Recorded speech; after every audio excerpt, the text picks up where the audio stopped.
what happens when the team that gave up on you becomes the very reason you rise again? Joe Flacco wasn't supposed to be here. Not under these lights. Not in this game. And definitely not doing that. But when Cleveland tossed him aside like expired leftovers, they didn't just misjudge a veteran, they woke up a monster. Now, he's back, with ice in his veins and smoke in his footsteps, causing more damage in one game than some quarterbacks do in a season. This wasn't some fluke performance. This was calculated, surgical, and personal. While the Browns stumble through another crisis, digging deeper into their endless pit of quarterback disasters, Flacco is out here reminding the entire league what real leadership looks like. Cool, sharp, unfazed. He didn't scream. He didn't dance. He just dismantled, quietly, brutally. And the worst part? Cleveland let it happen. Because when you keep disrespecting the game eventually disrespects you back. And now, the city that cheered Flacco's exit is left watching their season burn in slow motion, while the guy they gave away just lit the match.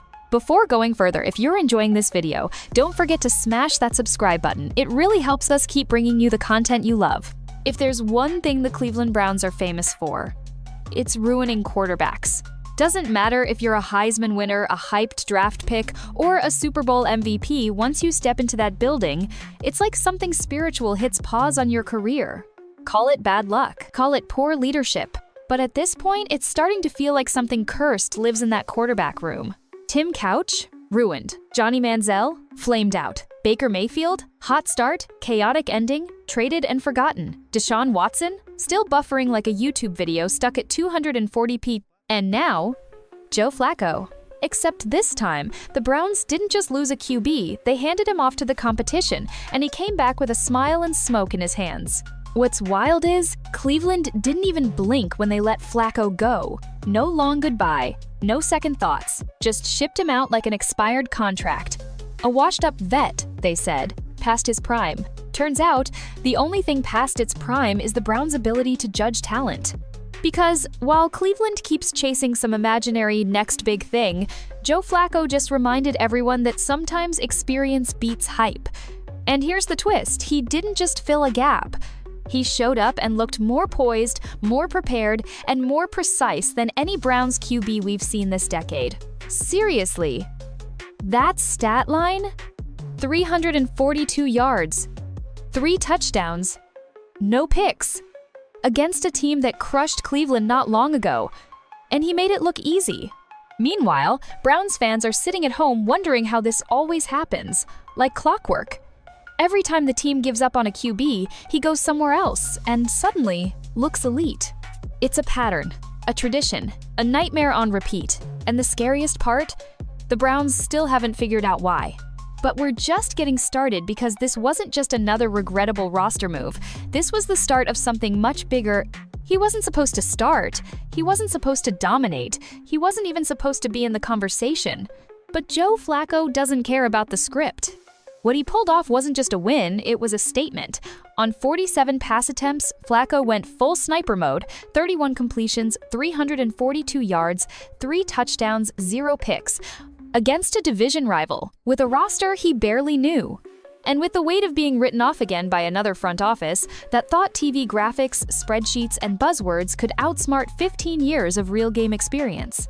This wasn't a comeback, it was a takeover. The dude played like a grizzled war general dropped into a rookie scrimmage. He stood in that pocket like a statue made of steel, read the field like he had cheat codes, and launched missiles with that old-school effortless flick that once won him a Super Bowl, and just embarrassed half the AFC North. And if you listened closely in Flacco's calm, post-game voice, in that subtle smirk during interviews, you could feel it. This was personal. He didn't need to say it, but everyone knew. Cleveland thought they were done with Flacco. What they didn't realize is that Flacco was never done with them. And now, he's not just playing football, he's leading an all-out revenge tour, a quiet mission to expose everyone who counted him out. And guess who was seated front row for opening night? The Browns. The team that signed him, used him, ditched him, and watched him torch their hopes without even breaking a sweat. It wasn't just Flacco throwing passes. It was Flacco swinging a hammer, crashing through every myth the Browns believed about their so-called system. While Cleveland's offense looked like it was assembled 5 minutes before kickoff by a panicked intern, Flacco made the Bengals' offense look like a Mozart symphony. That's the difference between trying to lead and knowing how to do it under fire. But if you thought that performance shook Cleveland fans, wait till you hear what happened when the pressure hit the front office.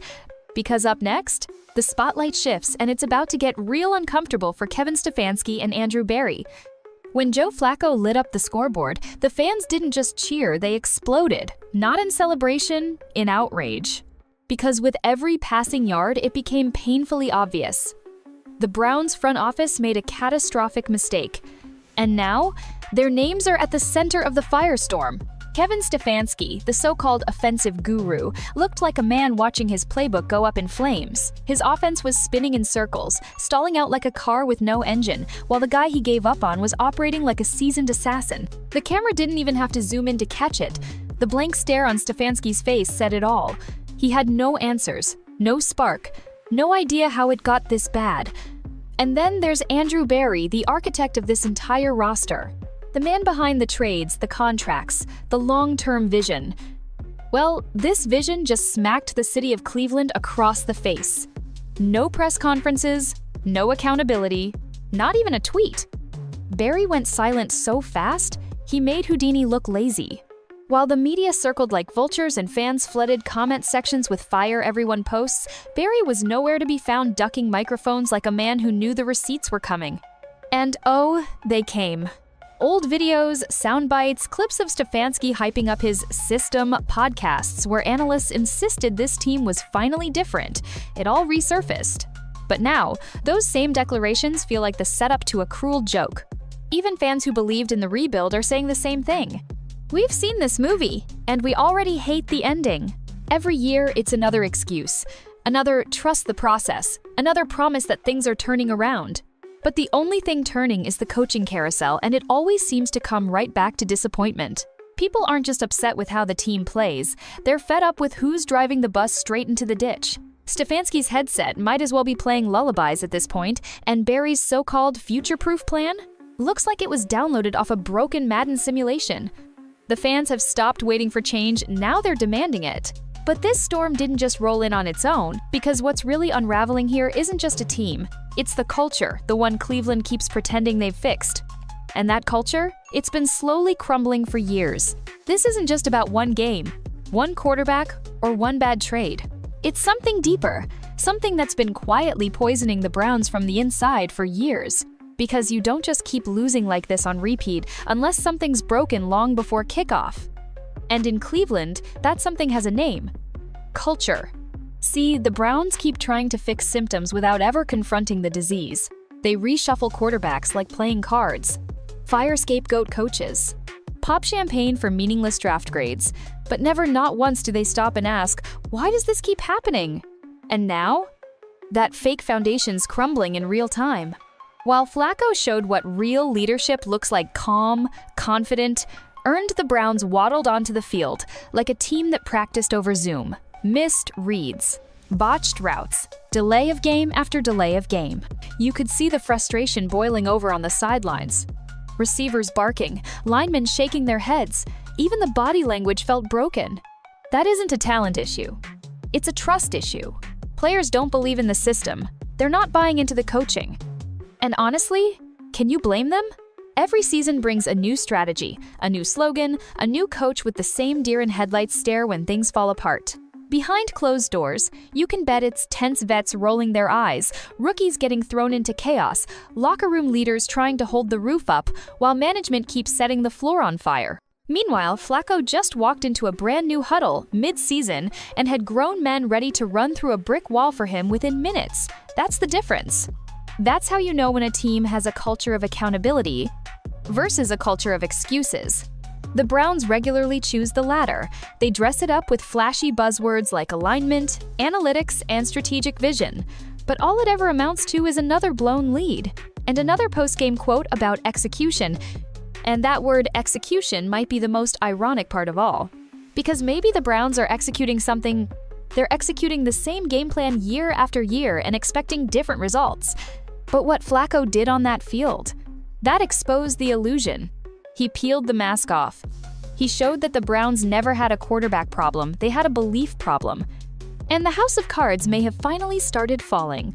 Because what happened next didn't just humiliate the team, it cracked the entire identity of the franchise. It was supposed to be just another game. A late-season matchup between two division rivals, a chance for Cleveland to make a statement, maybe prove they still belonged in the playoff conversation. Instead, it turned into a public execution. From the very first snap, it was obvious something was different. Joe Flacco didn't look like the backup. He looked like the blueprint. Calm eyes, perfect footwork, and throw after throw that cut through the defense like wire through butter. Play action? Nailed. Deep shots? Dead on. Third down? Automatic. And across the field? Chaos. Routes.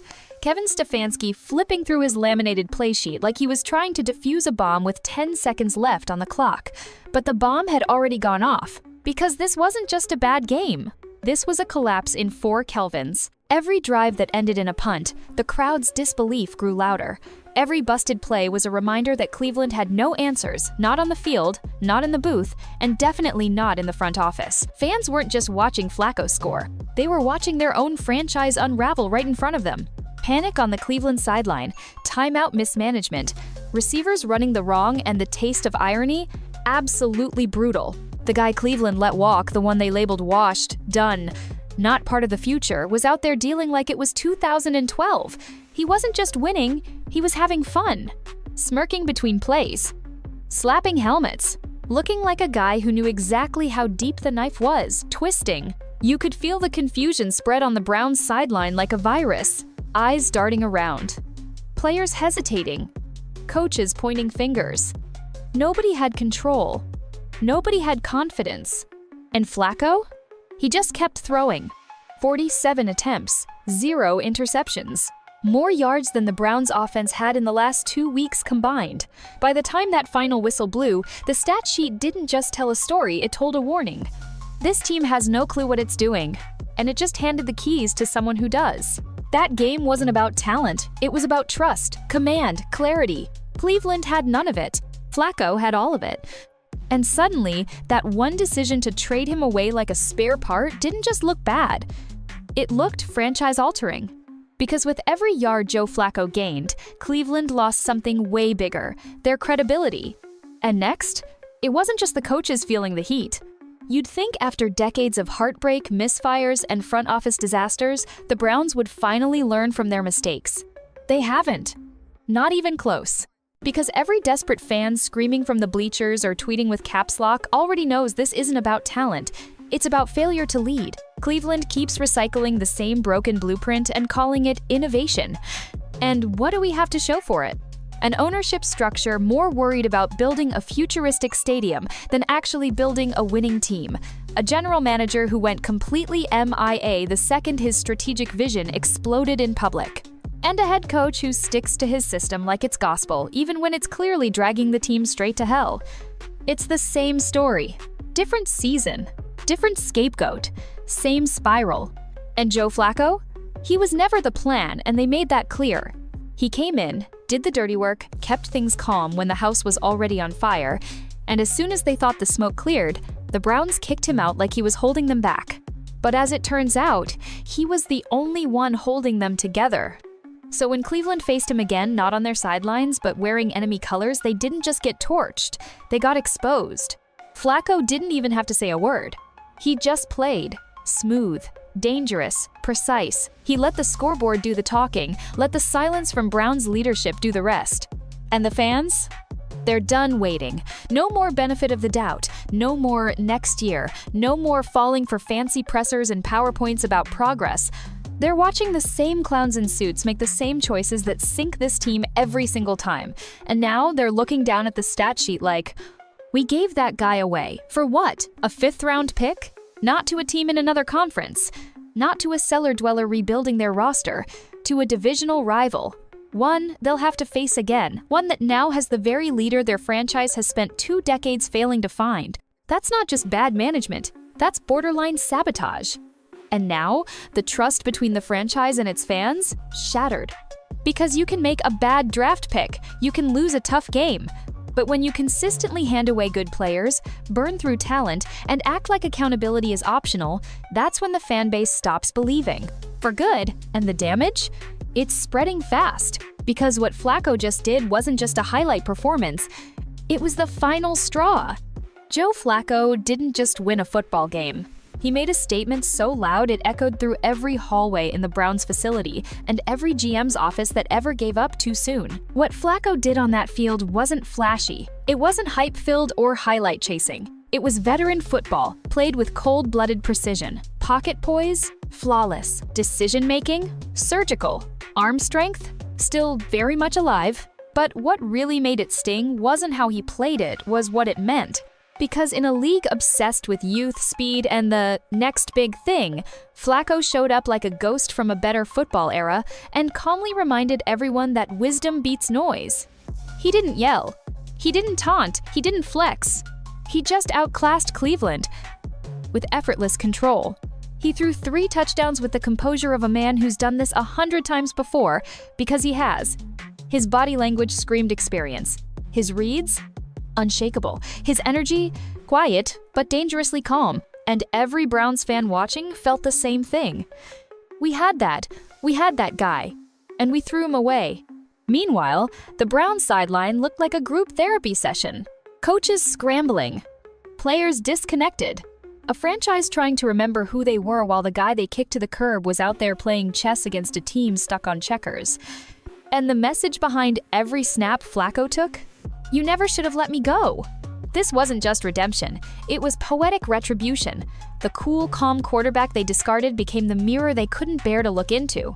And somehow, the more Flacco smiled, the more the stadium burned. Because here's the truth. He never needed revenge. He just needed a chance. And the second the Browns gave up that opportunity, someone else picked it up and turned it into a viral franchise meltdown. Joe Flacco didn't just expose Cleveland's flaws. He did them a favor they'll spend years trying to recover from. He reminded them what a real leader looks like. At this point, it's not even about Joe Flacco. It's bigger than him. It's bigger than Stefanski, bigger than Andrew Berry, Jimmy Haslam, or the practice squad clipboard guy still calling for screen passes on 3rd and 12. This is about the fans, the ones who show up, rain or snow, the ones who live through heartbreak after heartbreak like it's a seasonal allergy. The ones still wearing jerseys from quarterbacks who disappeared faster than they showed up. They deserve better. They've been patient. More patient than any fan base in the NFL should ever be. They've believed in every fresh start, sat through every locker room rebuild, and swallowed every front office buzzword like it might actually mean something this time. But there's only so many times you can get fooled. Only so many ways to spin failure into progress. And after seeing Joe Flacco walk into the stadium, light the Browns on fire, and casually walk away like it was just another day at the office, the spell broke. The magic's gone. That blind loyalty? Fading fast. Now it's turned into exhaustion, followed by anger, followed by one painful question. Why do we do this every year? Some fans laughed bitterly. Others stared blankly like they'd just watched their team die all over again. And many just shook their heads, reached for the remote, and said what they've been saying for decades. Maybe next year. But deep down, everyone knows the truth. Next year won't be different, not if nothing changes. Not if the same men keep making the same reckless decisions from the same comfy chairs with the same 1,000-yard stares. Because right now, the Browns aren't just losing games. They're losing their people. And when the fans give up, when the only thing holding your house together finally walks away, that's not a rebuild. That's the end. Joe Flacco didn't talk trash. He didn't call anyone out. He didn't need to. Because when he stepped onto that field calm, stone-faced, and surgical, the Browns didn't just lose a game. They lost the illusion, the one they'd been selling fans for years, that the system works, that the vision is clear, that this time it'll be different. It isn't. And it never was. And somewhere under that heavy Cleveland sky, Flacco left more than just a W on the board. He left behind a permanent scar, the kind of moment that fans won't forget, the kind that quietly shifts a team's entire identity. Because this wasn't random. This wasn't bad luck. This was karma. A franchise that spent decades burning bridges finally met the one guy who lit the fire better. The Browns built a revolving door of quarterbacks, and Flacco turned it into a launch pad. No press conference spin can undo this. No stat padding next week can erase it. This one stings, not because of the loss, but because it revealed how deep the dysfunction really goes. And now, Brown's leadership has to look in the mirror and ask themselves a question they should have asked years ago. Did we trade away our only real leader? Just to protect a broken system? The fans already know the answer. The rest of the league just watched it unfold in real time. And Joe Flacco? He just walked away. Quiet, respectful, smiling. The kind of smile you give when you know. He never needed revenge. He just needed one more chance to prove what Cleveland forgot. That winners don't beg for respect, they take it. If you made it this far, you already know this isn't just about football anymore. This is about trust, leadership, and knowing when you're being lied to. So do the Browns still deserve that loyalty? Or is it finally time for fans to demand more? Drop your take in the comments. Smash that like button if you've felt this pain before and subscribe, because something tells me this is far from over. We'll see you in the next one.